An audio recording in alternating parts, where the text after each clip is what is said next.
Good afternoon, guys, and welcome back to Mark Anthony's Music Picks. Today is episode 97, and I'm going to be talking about a series that I loved in the previous decade, which is the Crow Castle Cuts series. Crow Castle Cuts was started by Love Jam. I believe his official real name in real life is Andrew Coles. He's a UK producer that is really prominent from the 2010 until now period. He's still active as a producer, but he initially launched out of the gate in the early 2010 decade with his Crow Castle Cuts series, which is a 4-part vinyl series. There's 4 vinyls on it that I'm going to review with you today. And those 4 vinyls all have a common theme, which made them very collectible. The term or the name Crow Castle Cuts came from a castle that exists currently in North Wales, although a bit decrepit. It's collapsed and fallen down. But there's a castle in North Wales that amongst locals is unofficially known as the Crow Castle. Now, for each of the 4 vinyls in this series, they all have a catalog number. As you can see, this is record number 1 in the series. They all have the catalog number that reflects an important date in the castle's history. So there's a common thread as you move through the vinyls in this series. The CCC number, aka the year, increases, and I'll show those to you as we're going here.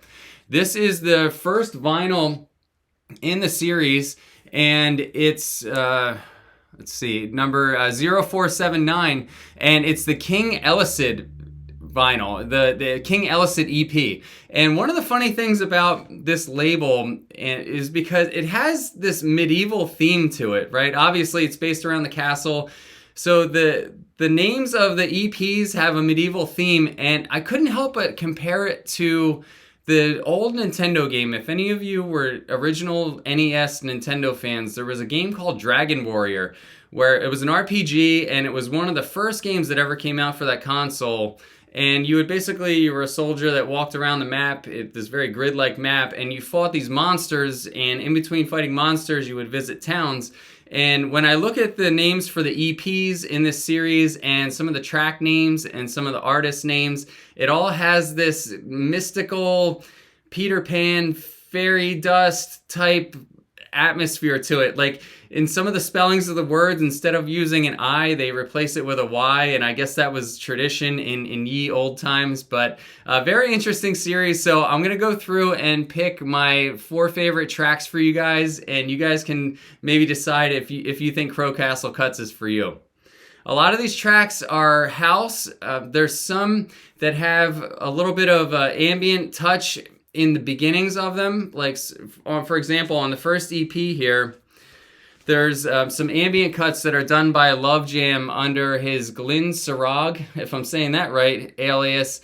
And in the rest of the EPs, you'll see that name appear in these little 20 and 30 second little blips that are either at the beginning or the end of the record on one or both of the sides. So I think it's meant to set the scene, like I was describing, of this castle, fairy tale, half mystical type vibe that Love Jam was trying to create. So yeah, this is the first vinyl in the series, number 749. It's a nice little gray vinyl. And my track of choice on here, you can see you got the little crow in the middle, crow's hand stamped on there. My track of choice on this one is Fairy Tale Melody. Keeping in theme with the castle vibe that Love Jam's trying to create, the first track on the series that he released is called Fairy Tale Melody. And to me, it immediately takes me back to my old days of playing Zelda on the Super Nintendo. That's one of my favorite Super Nintendo games ever. And the vibe in this track is very much like one of the dungeons that Link has to go through. It has this kind of like 16-bit rawness to it, where it's like the melody's cool, but it's meant to be like dark and ominous, almost in like a slightly cheesy way. And Love Jam laid a nice house beat underneath of it, and I think it just turned out awesome.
One of the things that I want to point out to you before I move on to the next record is that there's a fairy tale that's printed on the front here. And this fairy tale is actually continued on the inserts as you move through the rest of the records in the series. So I think that adds to the collectability. And I appreciate when people that run labels go above and beyond and they create little inserts to try to give the music like a little bit of a theme or a history or just something unique about it. So props to Love Jam for going out of his way to create this tale to add to his inserts. Now, when you get to the second vinyl in the series, instead of the fairy tale being printed on the sleeve, it went to an actual paper insert. And you can see here that we're on year 1073 now, and it's the Fuklawitz Waren Fuklafitz Waren EP. It reminds me of some of the names of the monsters in that Dragon Warrior game. Like there used to be monsters called wyverns that were just like this fictitious character that you had to run into and fight all the time, and it really reminds me of that. And here again, you're getting the Crow Castle stamp. And my pick on this one here is Exotic Guitar by Maxim Laney, if I'm saying his name correct. Exotic Guitar is not something that I would drop into a set at a club. It's not really intended for that. It's got a Balearic guitar that just kind of like strums and chills in the background, and another more energetic guitar that basically plays over top of that at a higher frequency. Those two harmonize and create a very chill, laid back, hanging out with your friends kind of vibe. This is a record that I would play hypothetically if I was entertaining at my house and I had people over during the day and I wanted to play a set that was not too invasive and maybe would lay down the conversation or the background noise for people to have conversation and have a good time.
And now on to the third record in the series. This one's potentially my favorite because I think it has the strongest track selection out of all of them.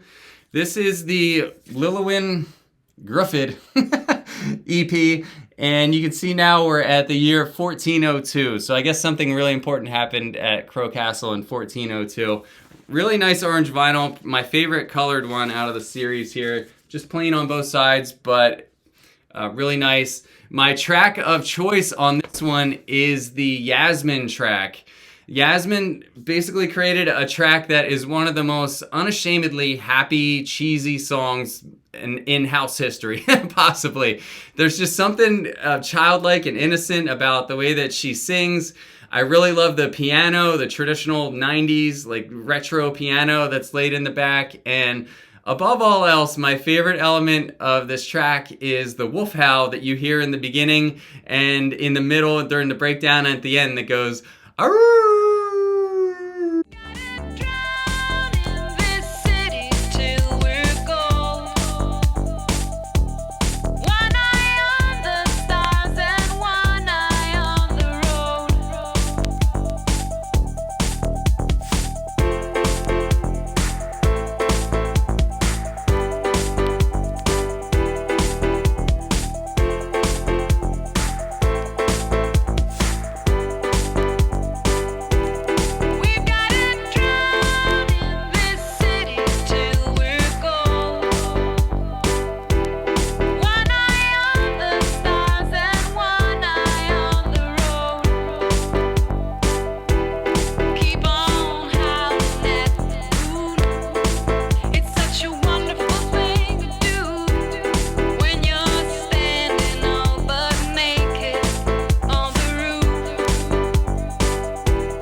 Okay, guys, and moving on to the fourth and final vinyl in the original Crow Castle Cuts series. All of these took place and were released from 2011 to 2012.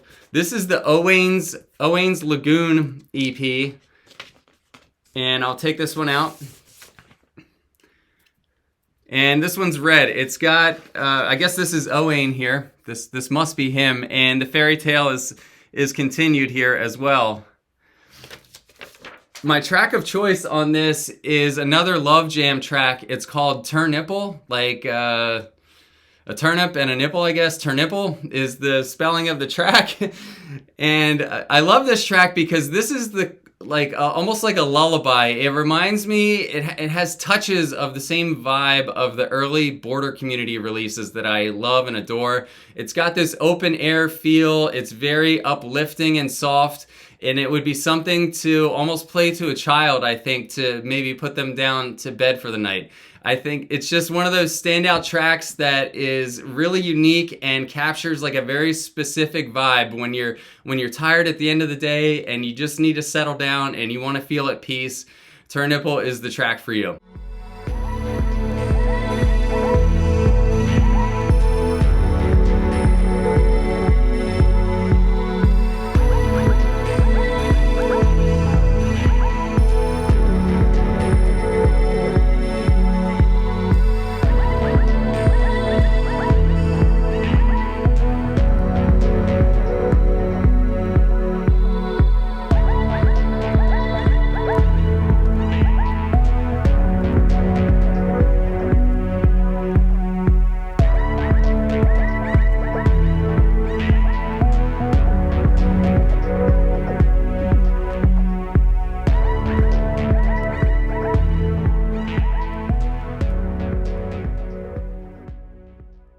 Okay, and that completes the Crow Castle Cuts 4-part series. The label actually continued on after 2012 and continued to release other parts of the series. For example, there was a Raw series that featured other artists, and I'm going to give you a bonus cut from that one. This one is the Laj, L-A-H-J, Laj EP, and my track on this one, just plain black, no insert. My track on this one is called Womb. Womb is probably the most club-friendly track out of anything that I've talked about today. It's around 120 beats per minute. It's got an ominous kind of brooding vibe undertone. And I love the way that the acid just kind of like intricately sparkles throughout this track. I don't really care for acid that dominates and leads the track, but if it's an after effect or a decoration on an existing solid house beat, I can definitely get into that.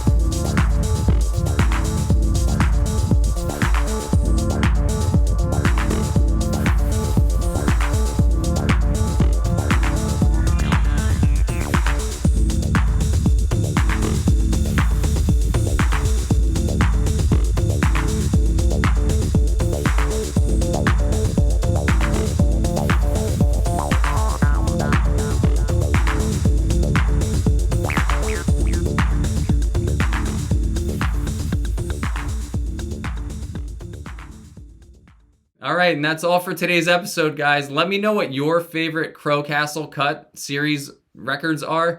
I know that the label also spawned off other labels such as Blind Jack's Journey, so if there's any tracks on there that you like as well, be sure to recommend those down below. I hope you enjoyed this, and Love Jam, thank you so much for all of the music. I really appreciate it. Take care. All right, and that's all for today, guys. I hope you enjoyed this. Let me know what your favorite Oh my God, I'm a fucking mess today.